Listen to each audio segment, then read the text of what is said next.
Welcome to the Grace and Grit podcast, made for women who want their healthiest years to be ahead of them, not behind them.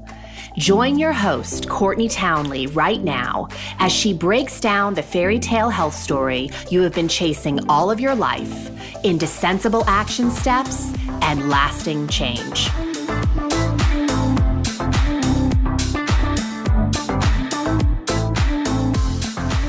Hello, my friends, and welcome to the Grace and Grit podcast. This is your host, Courtney Townley. As always, I want to start by just extending some gratitude to you.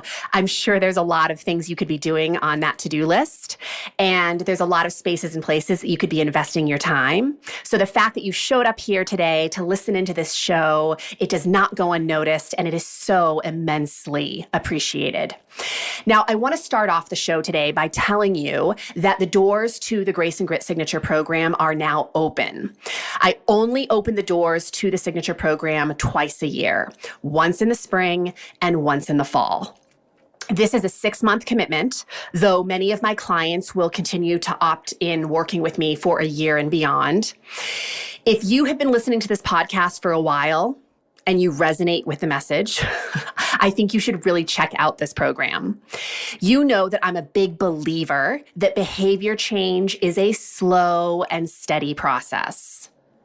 Very unlike what the diet industry promotes, which is giving you big results in short time frames that usually most often are not sustainable. That's not the work that I teach. That's not the work I'm remotely interested in teaching. The Grace and Grit Signature Program is really about behavior change that sticks. It combines private coaching, group coaching, and a state-of-the-art database to help you develop a sturdy platform of stellar health. I am very invested in the students that commit to this program, and I do not take their commitment lightly. I mean, committing to 6 months of working with me is a big investment of time, of energy, of money.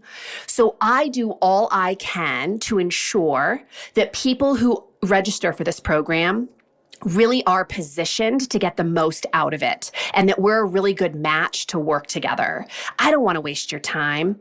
I want to help people who are ready to be helped. So if you have been following my work for a while and you have a genuine interest in developing behaviors that will serve your health, not just temporarily, but for the long haul, I would encourage you to set up a free 1-hour coaching call with me by going to graceandgrit.com/kickstart. Once again, that's a free 1-hour coaching call that you can register for by going to graceandgrit.com/kickstart. And this is only available for the next 3 weeks. I have very limited spots available, of course. And I do these calls again really as a prerequisite to register for the Signature Program. And again, it's to make sure that you are going to get the most for your money and that I am in a position to really help you. So I am a big believer of these calls. I have done these calls for the last several rounds, and it has really made the world of difference in terms of the caliber of student in the course. So again, you can head on over to graceandgrit.com/kickstart if you are ready to pursue that. Now, on the podcast, last month, we tackled the topic of restoration over the course of 5 episodes. In fact, last month, we had the most downloads on the podcast ever, which was really exciting in and of itself because, of course, I want to see the podcast grow. But it was also really exciting because I was personally thrilled that the audience was interested in the topic of restoration. Because for those of you who showed up to listen to those episodes, I hope you really understand now how immensely powerful restoration is. If you are serious about improving your health, you must become serious about your body's need for restoration and your psychological need for restoration. Simply put, restoration is where the magic of health happens. So if you are someone who is running on fumes and wondering why you are having so much trouble committing to improving your health, please go back to last month and listen to all of the episodes. All of them, I think, had so much value. I got a lot of great feedback from those of you who listened. Now, this month, we are going to tackle the topic of self-leadership, specifically self-leadership in the health arena. This is probably one of my favorite topics ever. In fact, I would say that I'm really in the business as a coach of teaching women how to become self-led along their health journey. Because in my opinion, that's really the only way to make improved health sustainable, is you need to be driving the car. You need to be in charge. You need to be directing the show. Some health coaches love focusing on nutrition. Some health coaches love focusing on movement and fitness. And others really love focusing on mindfulness. While my work addresses all of those things in depth, the thing that I am really the most passionate about teaching is self-leadership. Because without it, nothing else will stick for very long. So what the heck is self-leadership? There was a book written a few years back called Self-Leadership by a gentleman named Andrew Bryant and Anna Lucia Kazan.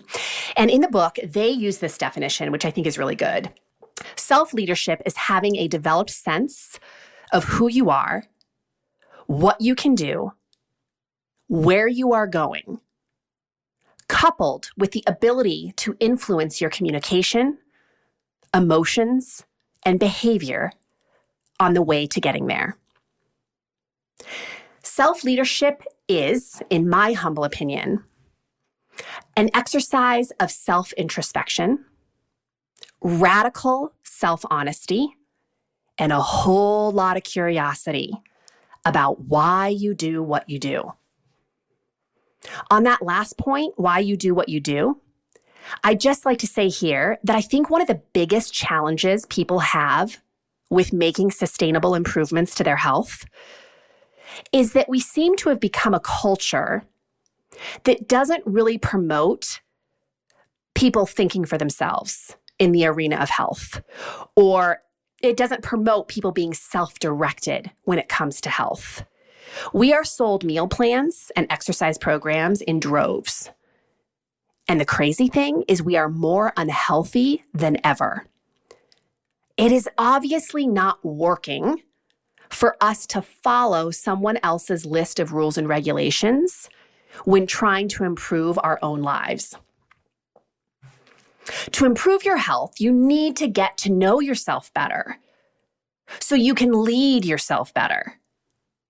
And that, my friends, requires going in, which is definitely not as sexy as getting shredded abs in 30 days. I know. After a 14-year career in coaching and working with many, many women over the years, I've come to believe that self-leadership really requires proficiency in the following areas. First, and I do believe these are in order, by the way, so there is a very specific order here. First is self-respect, which I'll go into great depth in today's episode. But self-respect, which I also think is synonymous with this element of grace. The second thing I think that we need to develop to become self-led is self-awareness, which requires that radical honesty. We need self-development, which to me is practicing the skills or developing skills where we lack proficiency. Self-management, which would be organizing and planning our days and our lives in order to practice those skills that are going to move our lives to a higher level. Self-discipline, which is showing up for yourself consistently, following through with the plans that you make for yourself. And then finally, self-compassion, which really, in my opinion, is very closely tied to allowing yourself to stack failures. There's a quote, I don't know who said it, but there's a great quote that says, "Success is built by stacking failures." And so many women that I work with, when they screw up, when they take a sidestep, when they trip over their own feet, they look at it as like an end point. Like it's such a catastrophic thing, they can't possibly continue. But really, if you look at any successful person, anyone who has acquired any level of success in any arena of life, they got there by screwing up a lot. And so I love this idea of building success by stacking failures. And in order to stack failures, you need to be very compassionate with yourself. Otherwise, you'll have no motivation to continue. So over the course of the next month, it is my intention to do a deep dive into each of the components that I just mentioned that make up self-leadership, and to provide you with some tools that will help you to start improving your skill in each one of these areas. I feel like in my entire 3 years of producing this podcast has really been in dedication to self-leadership. But I'm really inspired this month to help make it crystal clear what self-leadership can look like in the health arena, and also really help to give you a better understanding of how my work is so very different from a lot of other health coaches out there, especially in regards to this topic of self-leadership. So today, let's start with the very first element necessary for self-leadership, which in my opinion is self-respect. Now, we hear a lot about self-love in the wellness industry, the need for self-love. And I agree that self-love is a beautiful thing. But self-love, as you've probably heard me say many times on this podcast, is also a really big ask of someone who has been in a state of self-loathing for a really long time. You can't just jump from self-loathing to self-love. At least not most people can't. That's a really big jump. But I believe that self-respect is really kind of an easier ask. It's a gateway to self-love. And if you think about relationships, I don't love people when I meet them right away. And honestly, when many women I work with are starting to improve their health story, it's almost as if they're just getting to know themselves for the first time, or for the first time in a really long time. And so it's a big ask to tell people to love someone when they're just meeting them for the first time, right? I didn't love my husband the day I met him. I thought he was really cute. I thought he was really funny. I definitely thought he was worthy of respect. And there were things about him that made me want to get to know him better. But I did not love him the day I met him. So because I respected him, because I was curious about him, I started spending more time with him. And eventually, I fell in love with him. And I really think that is such a more graceful way to allow yourself to fall in love with yourself, is to stop telling yourself just to love yourself, but maybe give yourself permission to start respecting yourself. Because in my book, every human being deserves respect. Self-respect forms the foundation of every decision you will ever make. Self-respect forms the foundation of how you treat yourself. It also forms the foundation of how you will treat others and allow others to treat you. If you don't respect yourself, you will have absolutely zero motivation to take care of yourself or develop yourself. Or even if you get a little bit of motivation once in a while, it'll be fleeting. Self-respect means trusting yourself and having confidence that the decisions you make for yourself are the right decisions for you. If you lack self-respect, you will easily be swayed by the influence of others and completely disregard your own knowing, your own desires, your own needs. which will lead you ultimately further and further away from yourself. Self-respect allows you to more easily set boundaries and say no to things that deplete you. Self-respect also allows you to more easily ask for what you need from other people. In other words, it allows you to advocate for yourself. When you develop a healthy dose of self-respect, you will be far less likely to compare yourself to others. You'll be far less likely to spend time doing things that don't serve you, and you will spend far less time seeking the approval of other people. And I'm not saying that you'll never do these things, but the more self-respect you have, the less time you will spend on these things because, quite frankly, you will have less tolerance for them. In my opinion, self-respect is the ability to extend grace to yourself. You know, things like compassion and forgiveness, and ultimately, love. Self-respect prevents you from being a jerk to yourself. So what happens when you don't respect yourself? Well, a lot of you are probably very familiar. I know I am. I have gone through many phases of life where I had very little self-respect. And I had to practice kind of strengthening my respect muscle for myself over the years. When you don't respect yourself, it's likely that other people won't respect you either. In other words, you kind of become a doormat when you're unable to set boundaries or ask for what you need. And that sucks. When you don't respect yourself, you seek the approval and the attention of others above your own. I see this all the time in the wellness industry. Women aspiring to be a certain weight or clothing size or look a certain way purely for the approval of others. The diet industry literally feeds off of the lack of self-respect that women have for themselves. When you don't respect yourself, you engage with behaviors that do not honor your mind, body, and soul. We overconsume, we overindulge, we don't set limits or parameters with ourselves. When you don't have self-respect, you tolerate a tremendous amount of verbal, physical, and mental abuse, sometimes from others, but most oftentimes from yourself.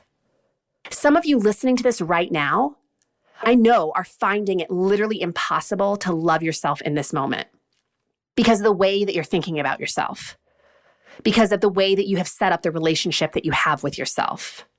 So I would suggest, first and foremost, let's drop the notion of self-love and just start working on self-respect. So how the heck do you do that? How do you start developing respect for yourself? Well, I have a few ideas, a few things to kind of scratch the surface. First and foremost is gratitude. When we are grateful for things in our lives, we tend to want to take better care of them. So a few questions that I would encourage you to ask yourself, and you can write these down or maybe replay this episode later so you can jot them down if you're driving right now. Obviously do it later. But a few things that I would encourage you to think about to help sort of extend gratitude for the things that are going well are these questions I want you to ask. What is going well in your life right now? Some people might hear that question and say, nothing. Nothing is going well in my life right now. No, there's something. And there's probably some things, plural. For starters, you woke up breathing today. That's something to be grateful for. A lot of people didn't. Another thing that I would encourage you to think about is, what are your superpowers? What are your strengths? What are the things that allow you to contribute to the people and the world around you? And again, don't say nothing. That's not true. There are things that you are uniquely good at. There are things that you are able to do a little bit easier than other people. What are they? What makes you uniquely you? Ask your friends and family what they love about you. Maybe that seems weird, But honestly, it's a really powerful exercise. I once had a business coach asked me to write, colleagues and people that kind of knew of my work and ask them what were the 3 words that came to mind when they thought of me. And I got to tell you, it was really awkward to kind of ask that question, but the feedback was really amazing and very consistent. It made me kind of take more pride in my work. It made me kind of see myself through the eyes of others, which was at the time a hell of a lot better than I was seeing myself. So don't be afraid to ask people, what do they love about you? Why do they spend time with you? Why do they hang out with you? This is probably one of my favorite questions. What is your body doing awesomely well right now? And I know this is a hard question for a lot of women to answer because we spend so much time hating on our bodies, right? Focusing on all the things that are wrong with it. But good Lord, your physiology and your psychology is doing a whole lot right in this moment right now. The fact that you're listening to this podcast, pretty awesome. Your ears must be working really well. The fact that you might be listening to this podcast and doing something else simultaneously, like driving a car, washing dishes, going for a walk, that's pretty incredible. That the human body has the ability to coordinate all of that material, right? I mean, that's a lot of stuff to coordinate. You're walking, you're listening, you're, avoiding obstacles at the same time. Pretty incredible. I'm guessing most of you, maybe not all of you, but most of you are probably standing on 2 legs. You're able to pick up your kids. You're able to go to work and use your brain and make money and support your family. That's amazing. So we tend to feel good about our lives or not so good about our lives based on what we're thinking about, right? And what you're thinking about is a choice. And many of you are just stuck on the same tape.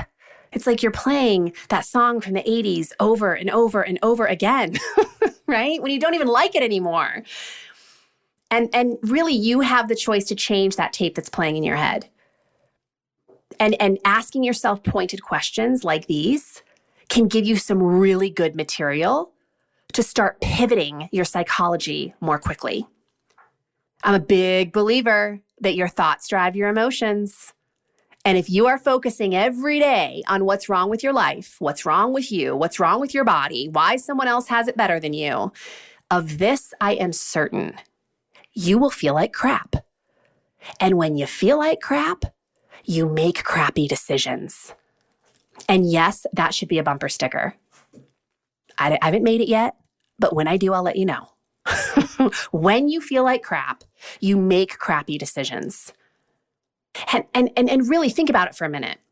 Think about the things in your life that you are so grateful for. Your kids, your house, your job. I'm willing to bet you take pretty good care of those things. You probably clean your house once in a while. You probably feed your kids and take them to school, make sure they have clothes to wear, right?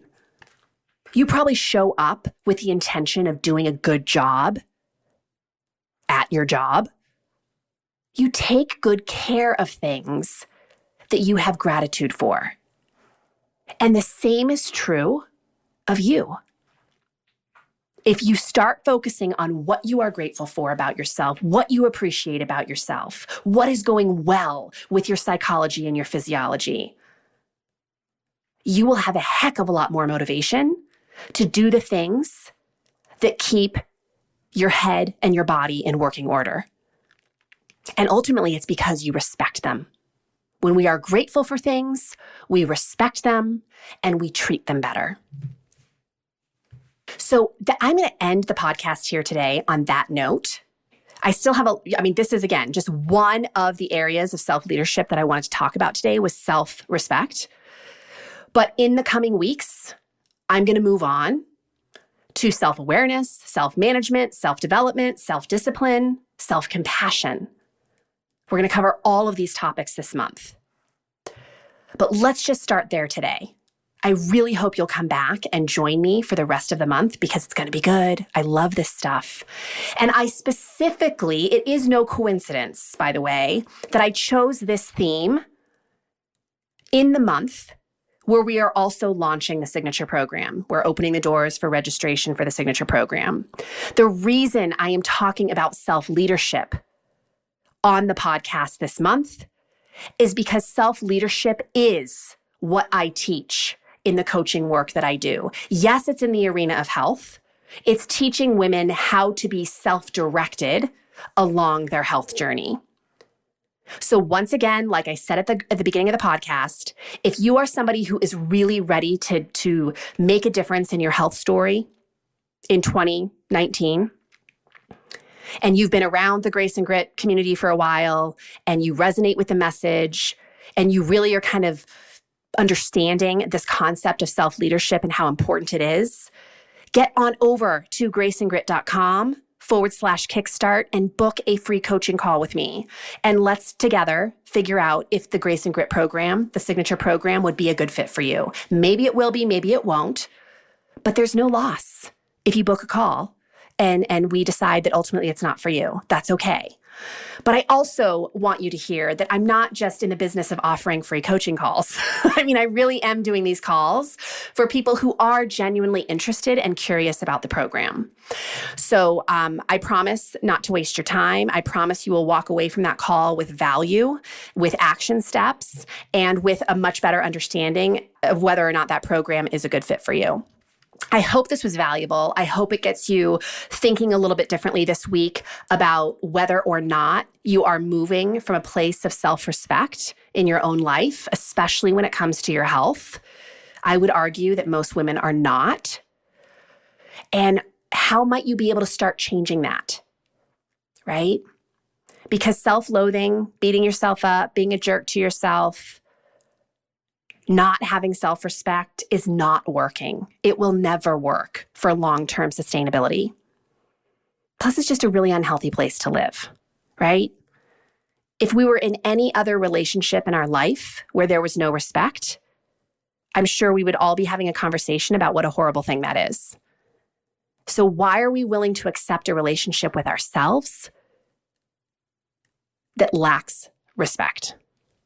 We should not be willing to accept that. I hope this was helpful. I always love hearing your feedback. You can definitely give me your feedback inside the Facebook community, which is the Women of Grace and Grit Facebook community. You can join that for free, or you can always shoot me an email, Courtney@graceandgrit.com. Thank you again for your attention today. I hope it was valuable, and I hope you will join me again next week. Take care.